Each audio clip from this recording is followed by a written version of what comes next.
Překrásná hračka Sněhová rolba je vyloženě hračka určená na hraní pro děti nebo i jako možný firemní dárek. Jedná se o český výrobek vyrobený z tvrdého buku, povrch je pouze povoskován a vyleštěn, jedná se tedy o ekologický produkt, má pohyblivé součásti, je nádherně pojízdná.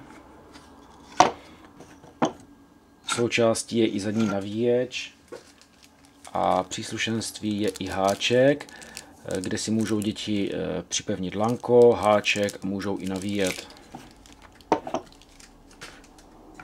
Je to překrásná hračka za přijatelné peníze, české výroby, velmi kvalitního provedení.